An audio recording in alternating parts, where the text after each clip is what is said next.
"You don't belong here anymore, Dad." Those words hit me harder than any winter wind that blows across Cedarville, Ohio.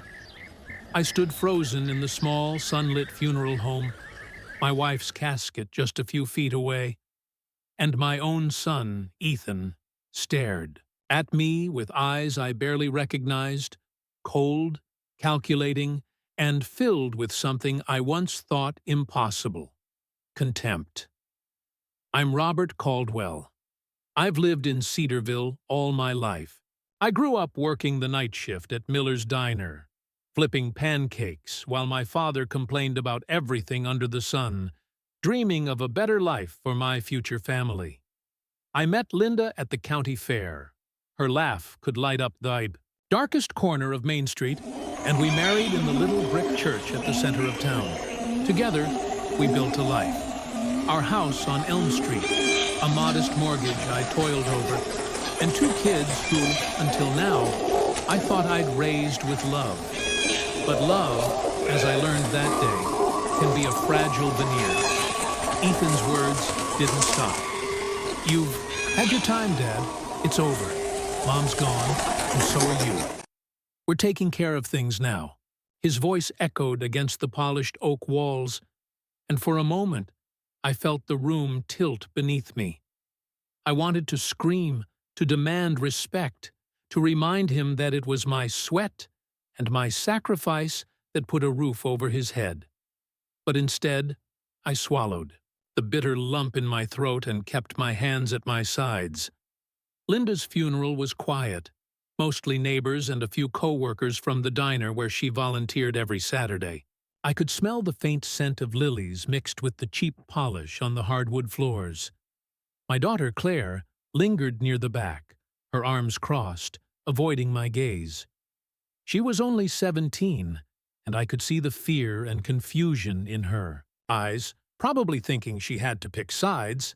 Then, as if on cue, Ethan stepped closer, shoving a manila envelope into my hands. "Your share of the estate," he said. "Figure it out yourself." I opened it. Bills, debts, mortgages.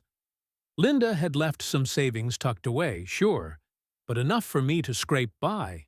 Not enough to hold the house I loved, the house I built, from nothing. My chest tightened.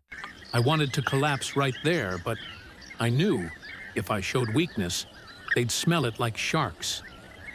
Before I continue, if you're new here, please like, comment, and subscribe. And tell us where you're watching from. I left the funeral home that afternoon with nothing but a coat and a knapsack. Cedarville's streets looked different, sharper, colder. The diner where I had spent 2 decades slinging pancakes now seemed like a foreign land. I walked past the little bakery where Linda and I had our first date, past the small hardware store where I bought my tools, and felt as though I were a ghost in my own life. By the time I got home, the house felt empty in a way that wasn't just about Linda's absence. The walls seemed to mock me. Photos of our family stared back, smiling faces frozen in happier times, haunting me with memories I could never reclaim. I sank into the old armchair by the fireplace, the wood still faintly smelling of Linda's lavender perfume. I thought about the sacrifices I had made. Long nights at the diner, weekends spent fixing the roof, scraping together every extra dollar for school supplies, piano lessons, summer camps. And now, this: rejection, isolation, betrayal from the very children I had raised. But beneath the sting of humiliation, a quiet ember began to glow. Anger, yes, but also clarity. I had built a life on hard work, on principle. And principles, I realized, were stronger than fear. Ethan thought he could shove me aside, take the house, and control the narrative. He was wrong. Dead wrong. I spent that night in silence, planning, thinking, weighing options. Cedarville may be a small town, but small towns have secrets, and I knew a few myself. The next steps would require patience, strategy, and a steady hand. But most of all, they would require proving one thing, that I, Robert Caldwell, was not a man to be written off so easily. By sunrise, I had made my decision. I would fight, not with anger or yelling, but with the law, with the truth, with everything I had quietly built while they thought I was invisible. And when they least expected it, justice would arrive. The first step, I realized, would start with the envelope Ethan had shoved in my hands. The details of the estate.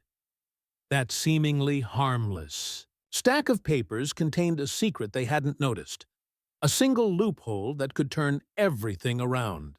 I smiled grimly to myself, and that's when I heard a knock at the door. Not the polite kind from a neighbor offering condolences. No, this knock carried weight, authority, and danger. I opened the door just enough to see a figure standing there, silhouetted against the rising sun. The kind of figure that made even a man who had seen decades of life pause. "I think we need to talk, Mr. Caldwell," the man said. And just like that, the first ripple of my plan had begun. "I think we need to talk, Mr. Caldwell," the man repeated, stepping into the living room without waiting for an invitation. I studied him. Tall, crisp suit, the faint smell of cologne mixing with the morning air. His name was Agent Harris, though not a cop. He worked for a small law firm in Cincinnati, specializing in estates, property disputes, and the kind of legal gray areas that greedy families often stumbled into. I hadn't called him.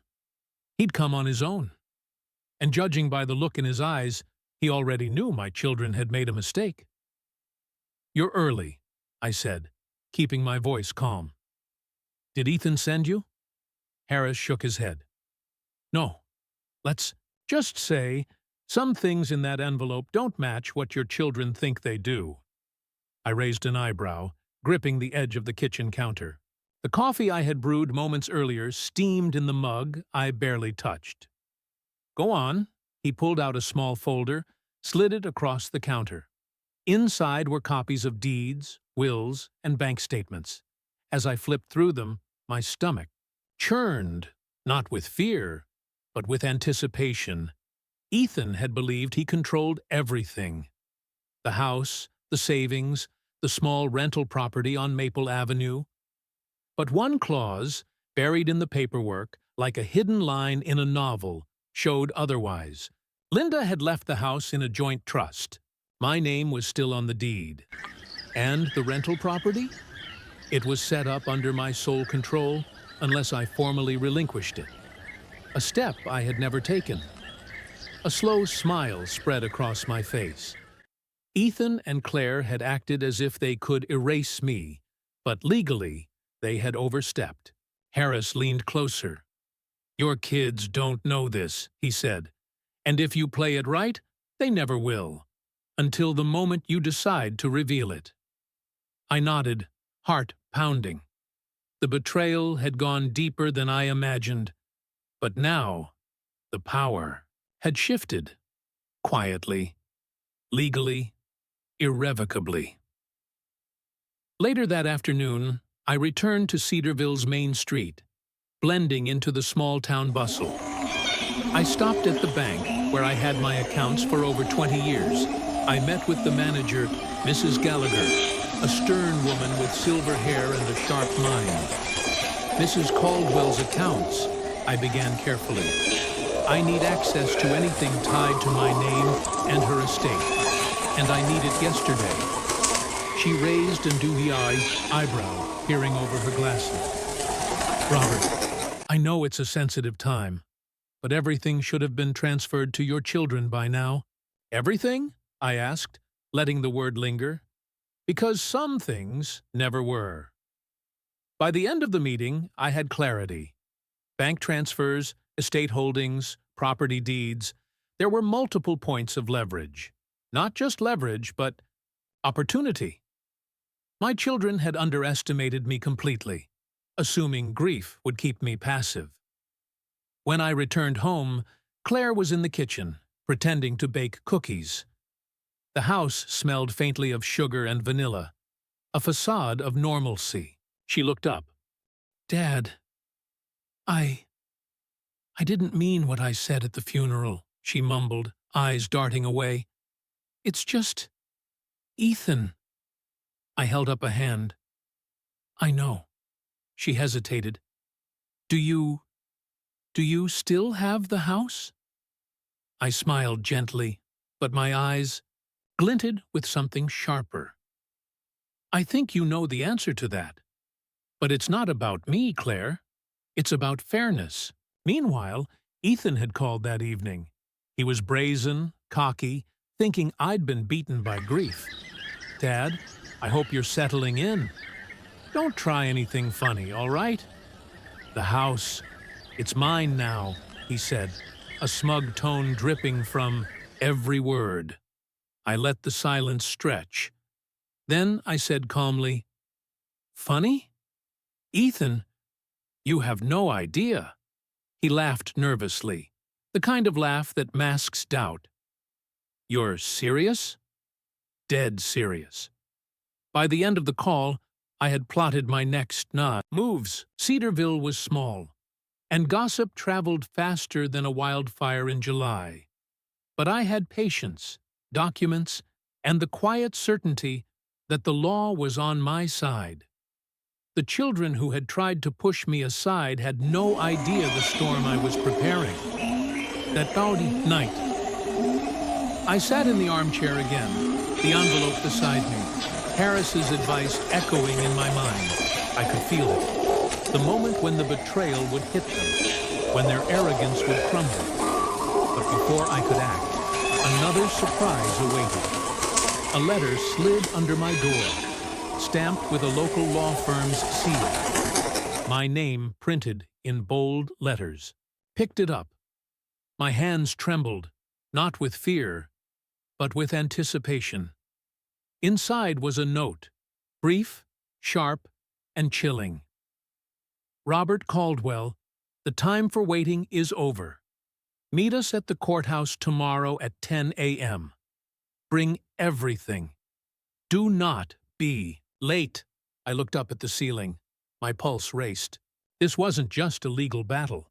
It was about to become public, about to expose the hypocrisy and greed of my own children. And I welcomed it. The first move had been mine. The next would be theirs. I woke early the next morning, the kind of dawn that turns Cedarville's streets gold and orange, and felt a mix of nerves and determination coiling in my chest. The courthouse wasn't far, a modest brick building with peeling paint on the steps, but inside, the weight of legal authority was undeniable. Before I left, I reviewed the documents Harris had provided.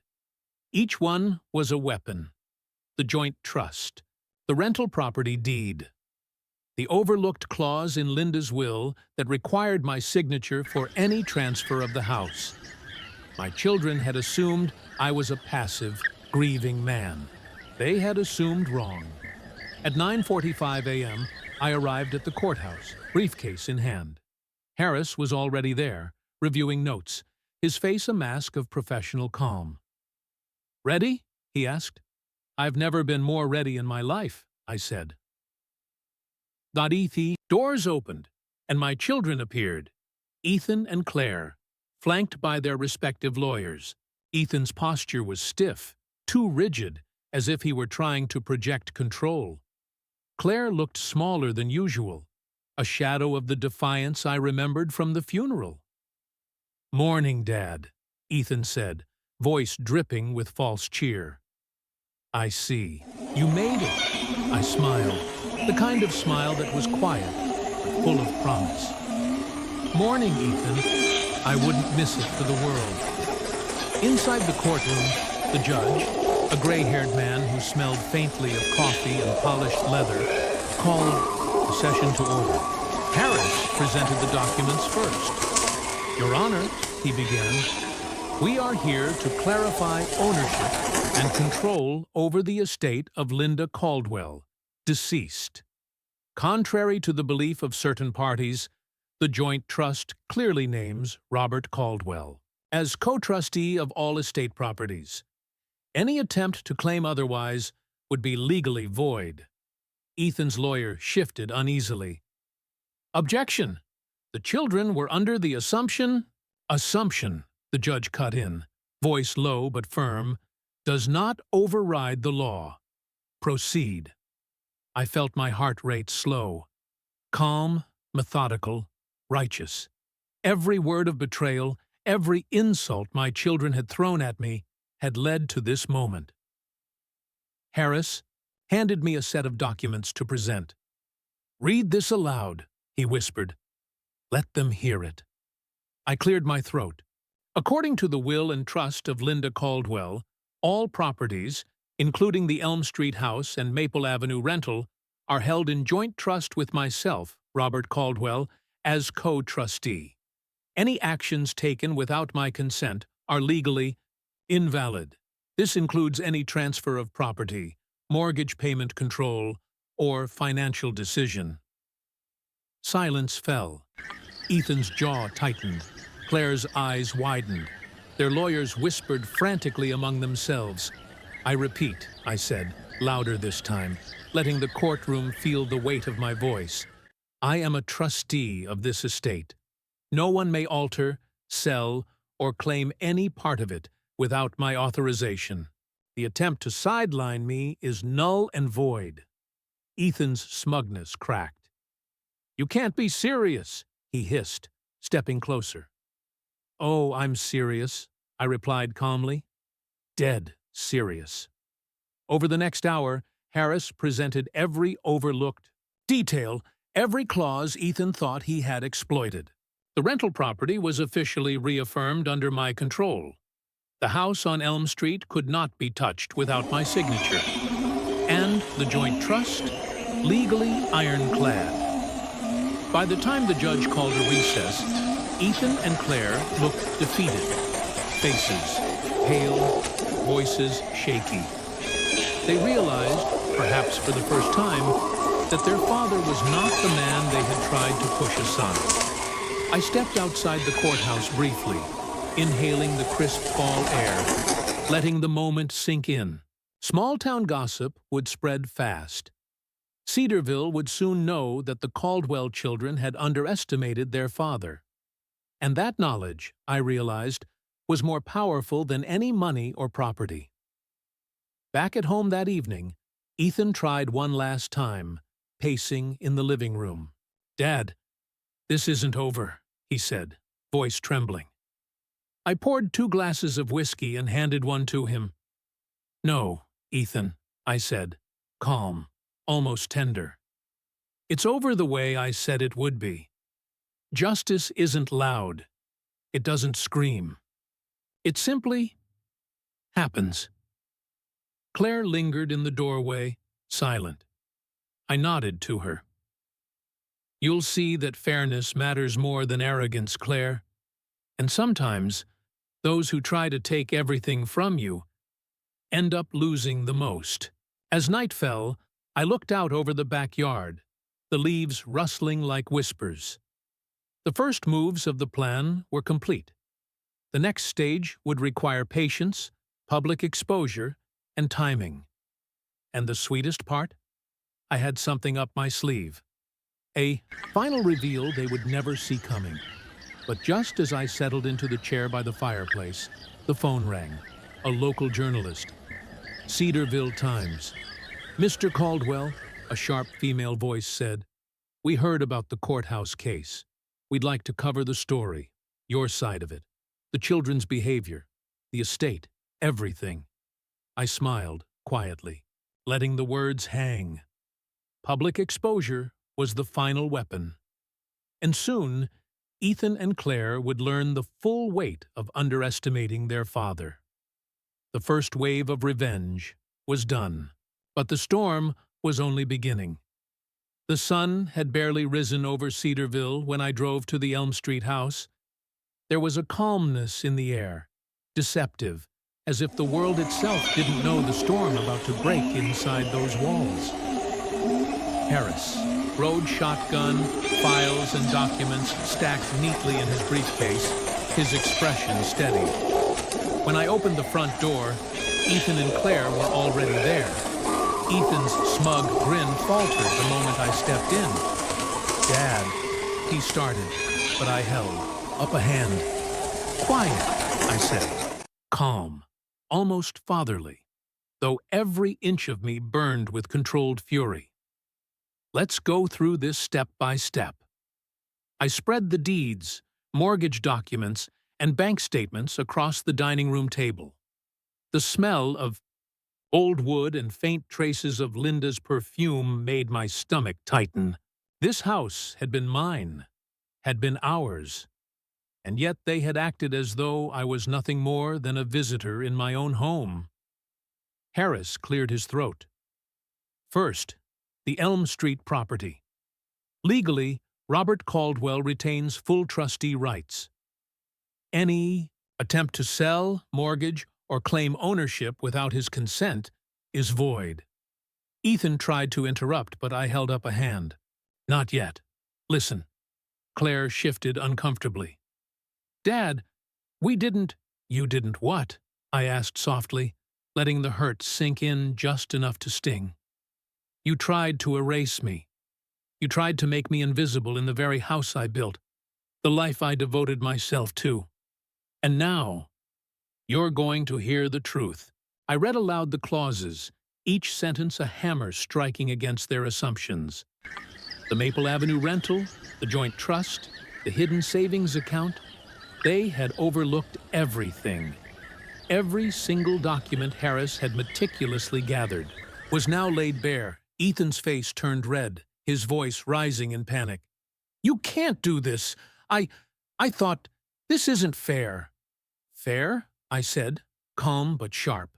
"Fair is doing what's right, Ethan. Fair is respecting the life of the woman you lost and the man who gave you everything. You assumed grief would make me weak. You assumed arrogance would protect you. But here we are." Claire's eyes brimmed with tears. "We didn't know. You didn't care," I said quietly. "But it's okay. You're about to learn." Then came the public reveal. I had invited the Cedarville Times to cover the reading of the estate documents without telling Ethan or Claire. By the time the journalist arrived, the entire small town would hear the truth. Harris handed me a statement to read aloud. I stood in the living room, the smell of vanilla and cinnamon from a burnt cookie lingering, and read every word clearly, deliberately. Contrary to prior assumptions, Robert Caldwell remains co-trustee of the Caldwell estate. Any actions taken by his children without his consent are legally null and void. All properties, including the Elm Street house and Maple Avenue rental, remain under his control. The journalist scribbled furiously, recording every word. Ethan's lawyer whispered frantically, realizing the public exposure would destroy their credibility. Ethan sank into a chair, pale and defeated. Claire collapsed onto the sofa, tears streaming. I felt a pang of sorrow for her, but not for Ethan. His arrogance had brought this upon him. I turned to face them both, calm, unwavering. "Let this be a lesson," I said softly. "Greed, arrogance, and betrayal have consequences. You tried to cast me aside, but I am still here, stronger, wiser, and in control. You cannot undo what I have worked for, nor can you erase the respect I have earned." Then I leaned back, watching the shock settle over them. Public, undeniable, and irreversible. Cedarville would talk about this for weeks, and the gossip would do what my words could not: humiliate them before the entire town. As the journalist packed up, Ethan muttered, almost inaudibly, You've ruined us." smiled faintly. "No, Ethan, you ruined yourselves." By nightfall, I sat in the living room alone, the quiet only interrupted by the hum of the heater and the soft rustle of the curtains. I poured myself a glass of whiskey, savoring the calm after the storm. Harris nodded in approval, packing up. His briefcase. Justice had been served. The house, the properties, the respect. They were mine. The arrogance of my children had been exposed. Their betrayal laid bare for all to see. And for the first time since Linda's death, I felt peace. But even in victory, I knew one thing. Life had a way of testing patience, of pushing boundaries. Today, I had won. Tomorrow, who knew? Yet for now, I allowed myself a small, quiet smile. I had regained not only what was rightfully mine, but also my dignity, my voice, and the last word. And that, after decades of sacrifice, was more valuable than any house, any bank account, or any inheritance. The week after the courthouse confrontation, Cedarville was buzzing. Small towns thrive on gossip, and by now, every diner, hardware store, and even the post office knew the story. The Caldwell children had tried to erase their father, and he had fought back, legally, publicly, and flawlessly. Ethan and Claire retreated into their rooms, hiding from neighbors' stares. Friends who had once smiled at their arrogance now avoided them, whispering behind hands and nodding at me with subtle respect. It was surreal, yet quietly satisfying. Justice didn't need to roar. It simply settled like snow over a quiet town. I spent the mornings walking the Elm Street property, breathing in the familiar smells of fresh-cut grass and the faint remnants of Linda's favorite flowers in the Ivy's garden. Harris had left, but not before handing me a complete dossier of all estate holdings, deeds, and bank accounts. Every asset was secure, every legal loophole accounted for. My children had no more leverage, no more excuses. Ethan finally approached me one evening, his voice small, broken. "Dad, I'm sorry. I held up a hand. "Save it. Ethan, words can't undo what arrogance and betrayal have done." He flinched, and for a moment I saw fear. Not just of legal consequences, but of moral reckoning. Can we fix things?" he asked, almost pleading. I sighed, the weight of decades of sacrifice pressing down. "We can try," I said softly. "But understand this. Respect is earned, not demanded. And trust. Trust, once broken, takes time to rebuild." Claire, sitting quietly in the doorway, nodded. Tears ran down her cheeks. I'll try, Dad," she whispered. I smiled faintly. "That's all I ask." In the weeks that followed, the town slowly shifted back to normal. The Elm Street house felt alive again, not just with my presence, but with a sense of reclaimed dignity. Neighbors stopped by, some with casseroles, some just to chat. At the diner where I had spent 2 decades of my life, regulars greeted me with nods of respect. The world had taken notice. Robert Caldwell, once underestimated, had regained everything he was owed. Ethan and Claire. They had learned lessons the hard way. The Maple Avenue rental was no longer a trophy to flaunt, but a responsibility they respected. Their friends had begun to see the consequences of entitlement. And in quiet moments, I could tell that the fear of losing what little remained was teaching them humility. One night, I sat by the fireplace, glass of whiskey in hand, listening to the soft hum of Cedarville at dusk. The house was peaceful. Linda's photograph on the mantel caught the firelight, and I whispered, "We did it, my love. We stood our ground. Justice has its way." And in that moment, I understood the true victory wasn't in winning money or property, or even public. Vindication. It was in reclaiming dignity, in standing tall despite betrayal, in proving that resilience and quiet strength always outlast arrogance and greed. I raised my glass toward her photo. Here's to life, to justice, and to the lessons we learn, even from those we love the most. The wind rustled outside, carrying the faint scent of autumn leaves, a reminder that time moves forward, wounds heal, and those who underestimate the quiet, patient, righteous heart of a man do so at their own peril. Cedarville would remember this story for years, and so would I. Tell us your thoughts in the comments, and don't forget to like, share, and subscribe for more stories.